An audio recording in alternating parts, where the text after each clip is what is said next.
बात 1880 की है।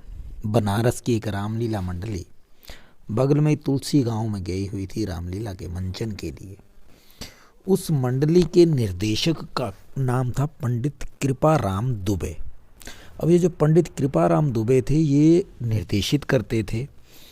जो मंडली थी उसकी रिहर्सल भी चलती थी, प्लस जो कृपाराम दुबे थे ये हारमोनियम वादक भी थे। हारमोनियम से मंच का संचालन भी करते थे। जब रामायण का मंचन होता तो ये दोहे पढ़ते थे रामायण के, तो समा बन जाता था। इनके साथ जो साज सम्मान इकट्ठा होता है ना इसका रामलीला का, उसको पूरा नियंत्रित करना, लेकर के आना, बनाना, धनुष वगैरह, ये सारा सामान लाने का काम होता था फौजदार शर्मा का। ये भी उनके साथी थे। अब क्या हुआ, रिहर्सल हो रही थी तो स्वयंवर होना था, सीता स्वयंवर ना, तो उसके पहले फौजदार जी को पंडित कृपाराम दुबे ने बातों बातों में बोला, यार फौजदार इस बार ऐसा करना कि जो धनुष बनवाओगे ना तो वो एक कच्ची सी लकड़ी का बनाना। पिछली बार राम जी को बड़ी दिक्कत आई थी जब हमने मंचन किया था, और फिर बड़ी बेइज्जती हुई थी हम लोगों की, टूट ही नहीं रहा था वो। इस बार ऐसा मत करना। लेकिन जो कृपाराम दुबे थे ना, इन्होंने जो बात बोली, क्योंकि वो सबके सामने बोल दी, तो सारे हंसने लग गए और फौजदार शर्मा चिढ़ गए। फौजदार शर्मा अच्छे इंसान थे, लेकिन इस बात से वो चिढ़ गए और उन्होंने मन में ठान लिया कि इस बार फिर मैं तुम्हारी बेइज्जती करवा दूंगा, फिर देखता हूँ तुम क्या करते हो। चलिए, बात हो गई। अब एक तो धनुष बनवा दिया कच्ची लकड़ी का, लेकिन फौजदार शर्मा ने क्या किया, साथ ही साथ एक लोहे की छड़ ली, उसका धनुष बनवाया और उसको बिल्कुल वैसे ही सजवा दिया जैसे उसने कच्ची लकड़ी का धनुष को सजाया था, दिखाने के लिए, दिख गया सबको। अब जिस दिन था स्वयंवर वाला दिन, उस दिन फौजदार ने वो जो धनुष था कच्ची लकड़ी वाला, वो लोहे की छड़ से जो बना हुआ धनुष था उससे चेंज कर दिया, बदल दिया। अब वो समय आया, राम राम कहिए सदा सुखी रहिए, राम राम कहिए सदा सुखी रहिए, राम राम राम राम राम राम। और जो राम बने हुए थे राम वो कलाकार धनुष उठाने के लिए बढ़े। उन्होंने जैसे ही धनुष को हाथ राम लगाया, राम कहिए सदा सुखी रहिए, राम राम कहिए सदा सुखी रहिए, राम राम राम राम राम राम। और उन्होंने तिरछी नजर करी।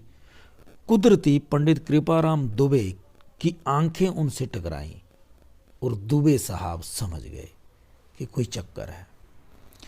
दुबे साहब ने, कृपाराम दुबे ने आंखों ही आंखों में कलाकार को बोला कि तुम धनुष का चक्कर लगाओ, बाकी राम जी देखते हैं। अब जो कृपाराम दुबे थे, कृपाराम दुबे बड़े ही ज़्यादा तल्लीन होकर के काम करते थे, लेकिन उस समय वो एकदम से परमात्मा की, भगवान की बिल्कुल शरण में चले गए और जा कर के उन्होंने प्रार्थना की कि हे प्रभु, इस बार अगर ऐसा हो गया तो हमारी तो बेइज्जती हो जाएगी। अगली बार क्या, आने वाले दिनों में कहीं पे भी कोई मंचन के लिए नहीं बुलाएगा।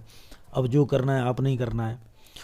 और उन्होंने हारमोनियम बड़े अच्छे ढंग से बनाना शुरू किया। और जब हारमोनियम बनाया, जो बजा रहे थे हारमोनियम, उसमें से दिव्य स्वर निकलने लग गए। मतलब पता नहीं किस तरह से इतना स्वर्णिम संगीत निकला। और वहाँ पे नगाड़ा बज रहा था, लेकिन बोलते हैं कि नगाड़े की जो आवाज़ थी वो धुंधुवी की आवाज़ बन गई, बड़ी भयंकर सी आवाज़ बन गई। और आसमान में कहीं कोई बादल का निशान नहीं था, फिर भी बिजली कड़कने लग गई, चमक रही थी बिजली। पता नहीं कैसा माहौल बन गया। उधर कृपाराम दुबे, पंडित कृपाराम दुबे ने जब रामायण की लेखनी शुरू करी पढ़नी, तो क्या था, लेत चढ़ावत खैंचत गाढ़े, काहू न लखा देख सब उठाड़े, तही छन राम मध्य धनु तोड़ा, भरे भुवन धुनि घोर कठोरा। अब ये बोला और एकदम से बिजली जो कौंधी है, बिजली गड़गड़ाई और एकदम से जो राम बने कलाकार थे उन्होंने एकदम से धनुष उठाया और धनुष को तोड़ दिया। जैसे ही धनुष टूटा, पंडित कृपाराम दुबे एकदम से उठे और जाकर के एकदम से जो कलाकार थे उनके सामने नतमस्तक हो गए। क्यों? सभी को, किसी को पता नहीं चला कि ये क्या हो गया मंच पे, लेकिन कृपाराम दुबे और उस कलाकार को पता था। साथ ही साथ फौजदार शर्मा इस बात का गवाह थे। ये जो मैंने दोहा पढ़ा इसमें था लेत चढ़ावत खैंचत गाढ़े, मतलब जब भगवान राम धनुष तोड़ने के लिए आए तो धनुष को लेते हुए, पकड़ते हुए और उनके ऊपर जो प्रत्यंचा चढ़ाते हुए, किसी ने नहीं, कोई नहीं देख पाया, एकदम से हो गया।